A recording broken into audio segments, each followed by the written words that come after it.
ઘણાને ડોનેશન ન કરવું હોય ને તો કઈ કઈ સંસ્થાઓ ડોનેશન લઈને ખોટું કામ કરે છે, વાપરતી નથી, નામ નથી, આખી કલાક સ્ટોરી કહી દે આખી. ચોખ્ખું કેમ તારે નથી આપવું તો રહેવા દે, લેક્ચર ના આપીશ. મૂળ વાત એ છે આ પોતાને નથી કરવું, તમારે કામે નથી આવવું, એનાથી એ પ્રવૃત્તિ ખોટી સાબિત કરવાની મહેનત ના કરો.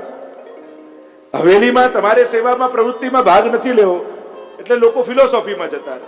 અરે હવેલીમાં આવા 56 ભોગ, દુનિયા ભૂખે મરી રહી છે, કેટલા લોકોને ભોજન નથી મળતું, આમ નથી મળતું. ચોખ્ખું કેમ તારે નથી આવું? કારણ કે તું તો ત્યાં લોકોને જમાડવા તો જવાનો જ નથી. અહીંયા ભલે ના આવે, તું 56 ભોગમાં ના આવે, પણ ભૂખ્યાને જમાડવા તું તો નથી જ જવાનો.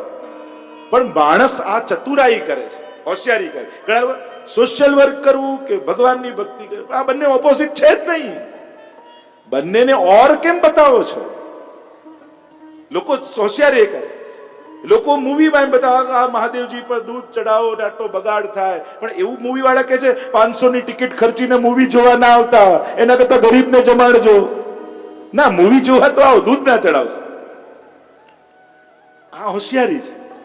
માણસ તમને ના નહીં પાડે, સીધું દૂધ ના ચડાવો એમ કે ને તો તમે ધર્મના વિરોધી માનો, પણ એના કરતા બાળકને પીવડાવજો. આ છલ ધર્મ છે. અધર્મની 5 શાખાઓ શાસ્ત્રએ માની છે: અધર્મ, વિધર્મ, છલ ધર્મ, આભાસ ધર્મ. આ છલ ધર્મ એટલે તમને એવા રોંગ લોજિક સામે આપે એટલે તમને લોજિક પાવરફુલ લાગે અને તમારો ધર્મ નાનો લાગે. એટલે તમારો વિચાર બદલાઈ જાય કે વાત તો સાચી છે, એના કરતા આમ કરવું છે. પણ આ કરો ના આ કરો, કોણ ના? પણ તમે પૈસા તો એમને કેટલા વેડફો જ છો. તો સોશિયલ વર્ક અને ભક્તિ ઓપોઝિટ છે જ નહીં. તમે વડોદરાથી મુંબઈ જાઓ તો સુરત રસ્તામાં આવી જ જાય, એના માટે સ્પેશિયલ જવું ના પડે.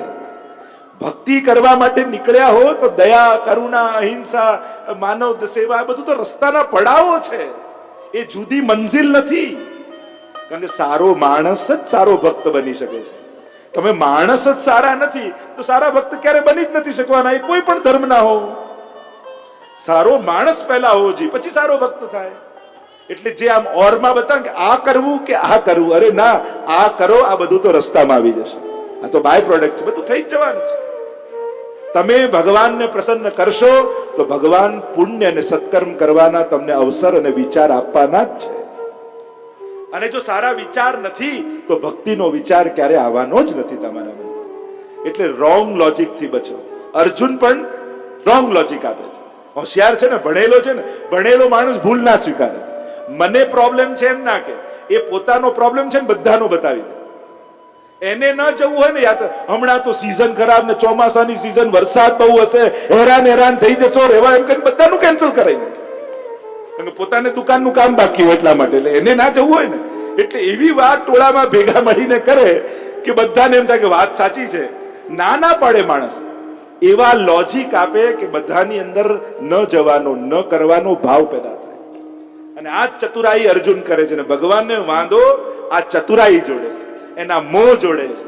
અને કારણ કે મનમાં મોહ જાગ્યો હોય એટલે મન આવા લોજિકો પેદા કરશે. તમારે પણ જે દિવસે નહીં કરવું હોય કઈ ધર્મ કાર્ય, સત્કાર્ય, ભક્તિ, એટલે મન તમને એટલા જાત, આજે તો સવારથી શરીરમાં સારું નથી લાગતું, આમ કળતર જેવું લાગે. અને જોને ડ્રાઈવરે આજે તો નથી આવ્યો, અને મારો ફ્રેન્ડે નથી, એને ના પાડી છે કે એ નથી આવવાનો, પછી હું એકલો બેસીને ત્યાં શું કરીશ? એમ કર તું એકલી જઈ આવ. આવા ડાયલોગ તો ઘરે ઘરે તમે સાંભળ્યા જશે બહેનો. ચોખ્ખું કોને નથી આવું?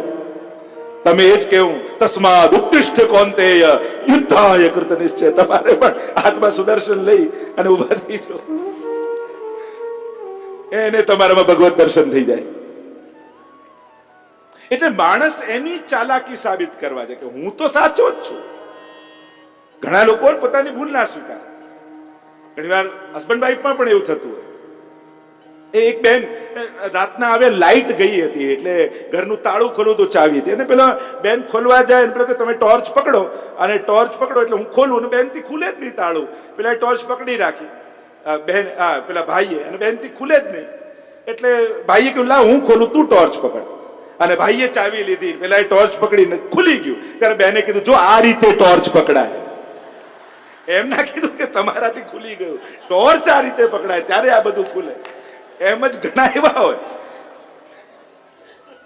આ તો સારું થયું હોય. ઘણા લોકોને છેલ્લા કામના ટાઈમ બધું ગોઠવાઈ ગયું ને પછી આ સ્ટેજ ઉપર ગોઠવાઈ જાય અને બધાને પૂછે કેવી લાગી વ્યવસ્થા? અરે તું તો છેલ્લે આવ્યો છું ભાઈ.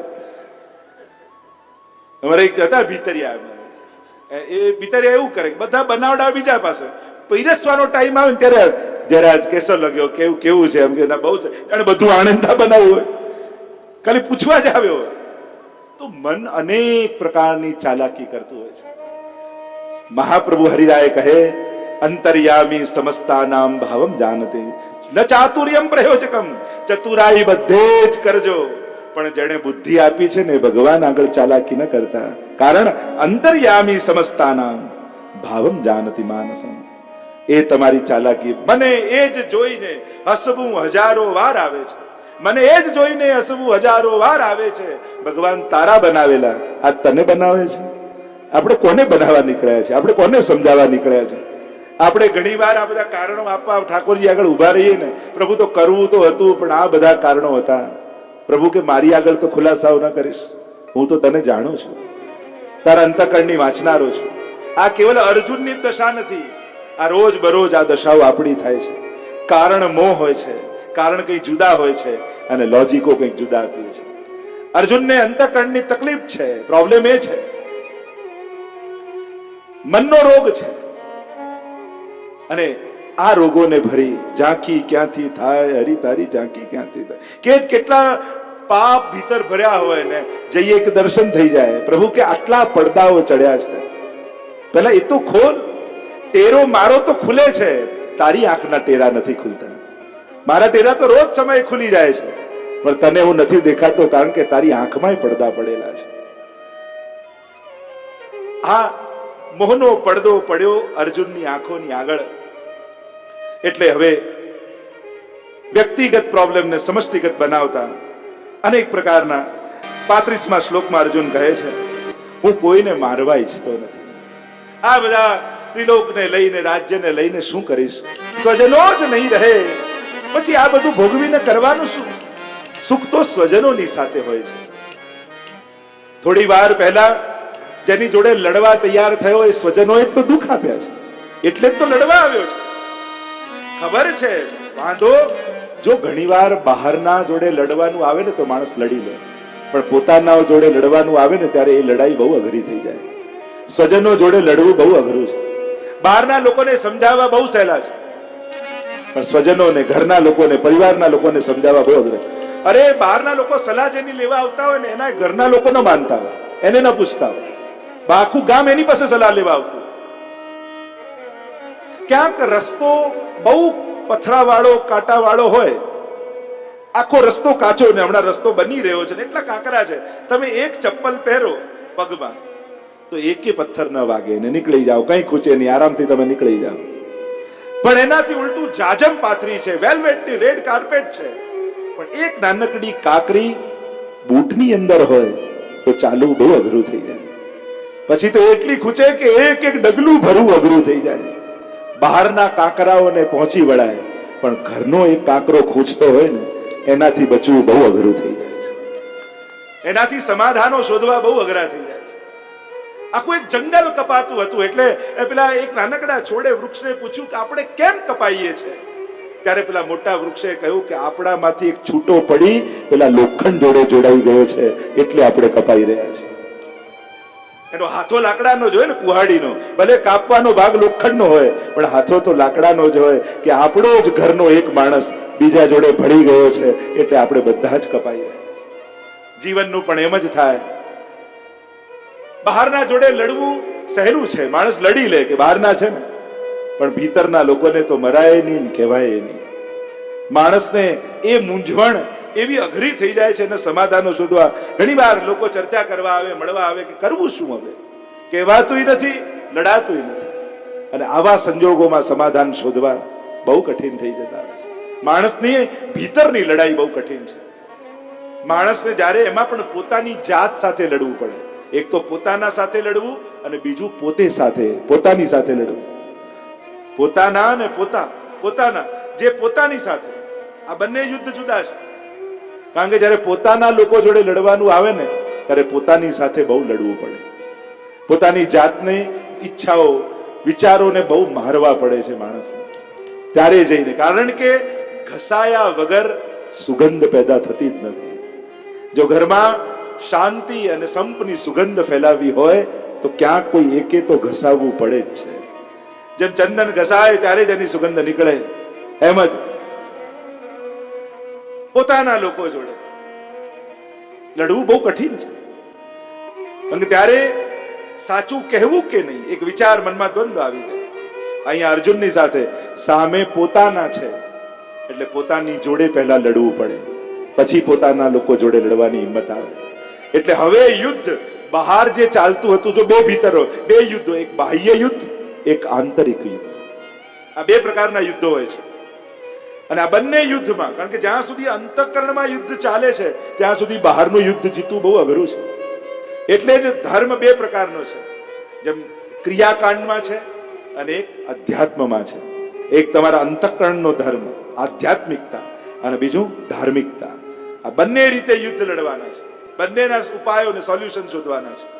બહાર આચાર વિચાર વ્યવહાર દ્વારા અને અંદર ઉત્તમ વિચાર દ્વારા. આ બંને પ્રકારના યુદ્ધો છે.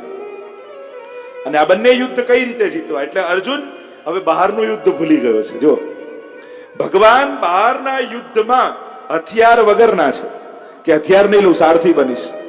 ભગવાનને તો એ તો ખબર નહોતી કે અંતઃકરણના યુદ્ધમાં સારથી બનવું પડશે, પણ અહીંયા મારા ઉપદેશની તલવાર મારે ઉપાડવી પડશે, મારા વિચારોની તલવાર મારે ઉપાડવી પડશે. અને ત્યારે આ જે દુર્વિચારો રૂપી અસુરો છે એને હણ્યા વગર આ અંતઃકરણનું યુદ્ધ જીતી નહીં શકાય. અને મહાપ્રભુજી આપણને બંને યુદ્ધ તો ને ષોડશગંધમાં તમે જુઓ, વિવેક, ધૈર્યાશ્રય, નવરત્ન, આ બધા અંતઃકરણના યુદ્ધોને જીતવા માટે છે. અને સિદ્ધાંત રહસ્ય, પછી સિદ્ધાંત મુક્તાવલી, આ બધા જે ગ્રંથો છે જેમાં સેવા કરવી, આમ કરવી, આ રીતે કરવું, ભક્તિ વર્ધની, સેવાયામ વા કથાયામ, આ બધા બાહ્ય યુદ્ધોને લડવાના છે. આ બંને ગુરુ બંને રીતે કૃપા કરે છે, તમને બાહ્ય યુદ્ધમાં પણ સારથી બની જાય અને અંતઃકરણના યુદ્ધમાં પણ. એટલે જ મહાપ્રભુજી અંતઃકરણ પ્રબોધ નામનો ગ્રંથ લખ્યો. જ્યારે પોતાની સાથે દ્વંદ્વ થાય, અંતઃકરણ મદવાક્યમ સાવધાનતયા શુણે, કૃષ્ણાત પરમ નાસ્તિ દૈવમ વસ્તુતો દોષ વર્જિતમ, ચાંડાલી જેદ રાજપત્ની જ્ઞાતા રાજ્યા ચ માનિતા, કદાચિત અપમાને વા મૂલતઃ કાક્ષતિર ભવેત, પ્રોઢાપી દુહિતા યદ્વત સ્નેહા ન પ્રેષ્યતે વરે, તથા દેહે ન કર્તવ્યમ વરસ્તુષ્યતિ નાન્યથા. કેવો અદ્ભુત મહાપ્રભુજીએ અંતઃકરણ પ્રબોધ નામનો ગ્રંથ લખ્યો. કેવો અદ્ભુત મહાપ્રભુજીએ વિવેક ધર્યા છે. જો સાધારણ રૂપે વિવેક આપણે કોને કહીએ? જે બોલવામાં, બેસવામાં, વ્યવહારમાં જે વિવેકી હોય એને કહીએ આ બહુ વિવેકી છે. પણ વિવેક ધૈર્યાશ્રયનો વિવેક એ બાહ્ય વ્યવહારનો વિવેક નથી. 9 પ્રકારના વિવેક મહાપ્રભુજી આપ્યા, પણ અંતઃકરણના વિવેક, વિચારનો વિવેક આપ્યો. વ્યવહારનો વિવેક તો બધા જાણતા હોય. ઘણા લોકો બહુ વ્યવહારમાં વિવેકી હોય પણ અંતઃકરણનો વિવેક એમને ન ખ્યાલ હોય, એટલે અંતઃકરણથી ઉદ્વેગમાં રહેતા. મહાપ્રભુજી અંતઃકરણનો વિવેક આપ્યો છે, 9 પ્રકારના વિવેક. અદ્ભુત. એક વૈષ્ણવ તરીકે તમારે આ સંસારમાં જીવવું હોય, સેવામય જીવન જીવવું હોય તો સૌથી પહેલા વિવેક ધૈર્યાશ્રય ગ્રંથ વાંચી એ 9 વિવેકને આત્મસાત કરી લો. જો એ આત્મસાત થઈ ગયા પછી સંસારનું કોઈ સંકટ તમારા સેવામાં નડતર રૂપ નહીં થઈ શકે, તમારી વૈષ્ણવી જીવનમાં કોઈ પણ વિક્ષેપ નહીં કરી શકે. કારણ કે સંસાર છે, સારા ખરાબ દિવસો તો આવવાના જ. દરેક પ્રકારના લોકો તમારી સામે આવવાના, તમને મળવાના, નડવાના. પણ તમે અંતઃકરણ જો તમારું તૈયાર છે ભક્તિ કરવા માટે તો બહારના વિક્ષેપો તમને નડી શકતા નથી. એટલે હવે ભગવાન અંતઃકરણના યુદ્ધમાં પ્રવેશ કરશે. મન ખિન્ન બન્યું છે, નથી લડવું, નથી જીતવું, નથી ભોગવવું, આમ અનેક પ્રકારના વિચારો અંતઃકરણમાં ચાલી રહ્યા છે અર્જુનના. હું જ્યારે બધાને મારીશ, બધા પુરુષો મરી જશે, સ્ત્રીઓ એકલી સમાનમાં, જો એના લોજિકો જુઓ, બધા ક્યાંથી ક્યાં લઈ જાય છે. દેખાયા છે સ્વજનો પોતાના, એને નથી મારવા એટલે વ્યક્તિગત પ્રોબ્લેમને સમષ્ટિગત બતાવે છે. આખો સમાજ પાપમાં ગરકાવ થઈ જશે, સ્ત્રીઓ કેવલ રહી જશે, વર્ણશંકર પ્રજા પેદા થશે, ક્યાંય કોઈ વર્ણાશ્રમ ધર્મ જેવું નહીં રહે, બધા એકબીજાને પરણી જશે અને એનાથી બાળકો તો વર્ણશંકર પ્રજા પેદા થશે, પાપમાં બધા પ્રવૃત્ત થઈ જશે, આખા સમાજમાં કેવી દુર્દશા ફેલાઈ જશે. ભગવાન ઉભા ઉભા જુએ છે કે જાય છે ક્યાંથી ક્યાં, દુખે છે પેટમાં અને આખી દુનિયાનું પેટ દુખે એની કથા કરી રહ્યો છે કે પેટ દુખે ત્યારે ન દુખે એના માટે શું કરવું, દુનિયા ભરે કઈ રીતે ખાવું એની કથા કરે છે. ચોખ્ખું કે મારું પેટ દુખે તને દવા આપી દઉં. પણ હોશિયાર માણસ પોતાની ભૂલ ન સ્વીકારે. એ તો સંજોગો ઉપર નાખે, ધર્મ ઉપર નાખે, સમાજ ઉપર નાખે, વિચાર ઉપર નાખે.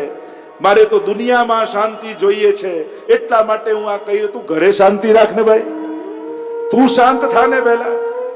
પણ પોતાને નથી રાખવું, એને દુનિયાને શાંતિ કરવી છે. અને આ વિચાર કરી અનેક પ્રકારના તર્કો આપતા આપતા 45મા શ્લોકમાં કહે, ઓહો કેવું મોટું પાપ થઈ જશે, આટલા મોટા પાપમાં હું કેમ બધાને ગરકાવ કરી શકું. જે યુદ્ધ ધર્મ યુદ્ધ એને લાગતું હતું, જે યુદ્ધ એને એમ લાગતું હતું કે ધર્મનો વિજય થવો જોઈએ, અમારો અધિકાર છે, પાપ કરી રહ્યા છે કૌરવો અને પાપને કારણે બધું પડાવી લીધું છે અને જો એમનું રાજ્ય થશે તો અધર્મ ફેલાઈ જશે, અધર્મની સ્થાપના થઈ જશે. એ વિચાર સાથે ભેગા થયેલા ધર્મ ક્ષેત્રે કુરુક્ષેત્રે સમવેતતા યુયુત્સવ, આ ધર્મ ક્ષેત્રમાં કુરુક્ષેત્રમાં ધર્મયુદ્ધ લડવા માટે ભેગા થયેલા લોકો. અને હવે ધર્મયુદ્ધ અહો બહત મહત પાપમ, આનાથી મોટો બીજો કોઈ પાપ નથી એમ અર્જુનને લાગી રહ્યું છે. આખો વિચાર મોહમાં ફસાયો એટલે ધર્મ પણ અધર્મ લાગવા માંડ્યો. અને ભગવાનને વાંધો આ મોહ જોડે છે, એના અહંકાર સાથે છે, એના દુર્વિચાર સાથે છે. હમણાં સ્વજનો જોડે લડવા ભેગા નથી થયા, હમણાં યુદ્ધ પાપ અને પુણ્યની વચ્ચે થઈ રહ્યું છે, ધર્મ અને અધર્મની વચ્ચે થઈ રહ્યું છે. તારે અધર્મને સમાપ્ત કરવાનો છે એ વાત અર્જુન ભૂલી ગયો છે અને સ્વજનોને મારીને રાજ્ય મેળવવાનું છે, અમારે સુખ ભોગવવાનું છે, એવા હીન વિચાર અર્જુનના મનમાં આવી ગયા. અને જેના વિચાર નબળા થાય એનું આચરણ પણ નબળું થઈ જાય, એના લક્ષ્યો નબળા થઈ જાય. નાનું વિચારો તો બધું નાનું થઈ જવાનું. અને એમાં પણ મોટા પદમાં બેસેલા લોકોના વિચાર નાના થઈ જાય ને તો આખા સમાજે ભોગવવાનું આવે છે.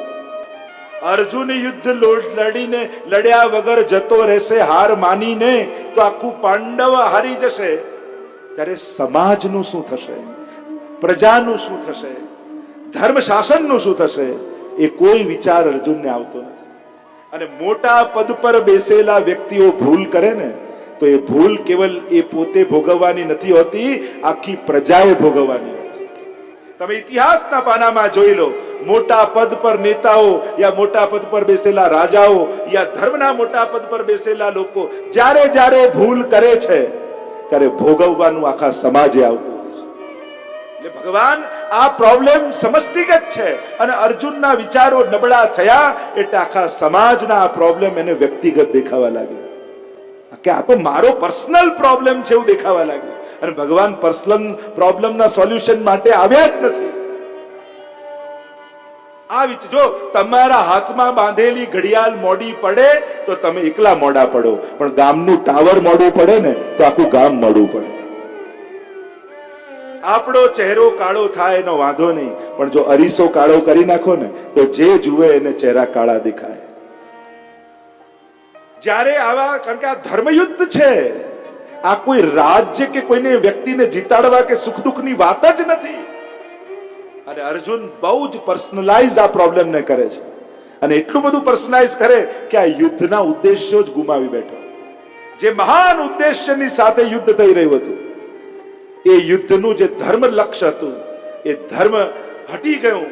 એના ઉપર એને સુખ, રાજ્ય, સ્વજન, ભોગ આ બધાને બેસાડી દીધા. અને મોટા પદ ઉપર નાની વૃત્તિઓ જ્યારે શાસન કરે છે ત્યારે આખા સમાજે ભોગવવાનું આવતું હોય છે. અને આ પ્રજાએ જોયું છે, આપણે આખી ભારત વર્ષની પ્રજાએ ઘણી વાર એ ભોગવ્યું છે કે જ્યારે આવા નબળા વિચારના લોકો મોટા મોટા પદ ઉપર આવ્યા છે, પછી એ કુટુંબ હોય, એ સામાજિક સંસ્થા હોય, યા કોઈ ટ્રસ્ટ હોય, યા કોઈ મંદિર હોય, યા કોઈ નેતા હોય, કોઈ રાજ્યની ગાદી હોય, જ્યારે જ્યારે ખોટા અને નબળા વિચારવાળા લોકો આવ્યા ત્યારે સમાજે ખૂબ ભોગવ્યું છે. પછી વ્યક્તિગત પાપ અને પુણ્યના હિસાબ નથી થતા. જો તમે પ્લેનમાં જતા હો ને અને પાયલોટનો ટાઈમ સારો ન ચાલતો હોય, એને ઊંઘ આવી જાય ને એ પ્લેન ક્રેશ કરી દે તો તમે મરી જ જાઓ ને. કેમ? કારણ કે તમે એને આધીન છો. એમ જ કોઈ જેમ ભારતમાં કોઈ કાયદો એવો બને, લીધો હોય નિર્ણય સંસદમાં 400 લોકોએ, પણ ભોગવવું પડે 130 કરોડ લોકોએ. નિર્ણય લીધા આટલા જ લોકો, પણ નાના કોઈ પદ ઉપર લેવાયેલો નિર્ણય કેવલ એનો નિર્ણય નથી હોતો, ભોગવવાનું આખા પ્રજાએ આવતું. એમ અર્જુનનું યુદ્ધ ન લડવું એ કેવલ એનો પ્રોબ્લેમ નથી, એ ભાગી ના જ શકે, એને તો ઉભા રહેવું જ પડે. કારણ એ યોદ્ધા છે, ક્ષત્રિય છે, રાજા છે, એને તો ધર્મનું શાસન સ્થાપવું જ પડે. ન ઈચ્છાઓ છતાં લડીને ધર્મને જીતાડવો પડે જ. કારણ કે એ યુદ્ધની અસર કેવલ એ 5 ઉપર નથી થવાની, એના ઉપર નથી થવાની, આખી પ્રજાએ ભોગવવાનું છે. એટલે અમુક પદ પર બેઠા પછી તમારા વ્યક્તિગત પ્રોબ્લેમો ન ચાલે. પ્રાઇમ મિનિસ્ટર એમ કે મને તાવ આવે છે ને અહીંયા યુદ્ધ લડાયો હોય, અને કે ના હું તો ઘરે બેઠો રહીશ, ચાલે? કોઈ ગૃહમંત્રી હોય બેઠો રહે, ચાલે? એને જવું જ પડે, ગમે તેવા એના પોતાના પર્સનલ સંજોગ, એના દીકરાના લગ્ન હોય તો એ છોડીને જવું પડે યુદ્ધના મેદાનમાં સૈનિકોનો પ્રોત્સાહન આપવા માટે. કારણ કે હમણાં પર્સનલ એ જે પદ ઉપર છે એ એનું વ્યક્તિગત પદ નથી, એનું વ્યક્તિગત જીવન નથી, એ સામાજિક જીવન જીવી રહ્યો છે. જ્યારે તમે કોઈ એવી પ્રવૃત્તિ પસંદ કરો છો કે જે સામાજિક પ્રવૃત્તિમાં આવે છે, જેની તમે ઘણા બધા લોકોનું પ્રતિનિધિત્વ કરી રહ્યા હો, ત્યારે તમારા વ્યક્તિગત પ્રોબ્લેમો કોઈ માન્ય રાખતા નથી. પણ એને જીતવું અનિવાર્ય છે, એની ઈચ્છા હોય કે ન હોય.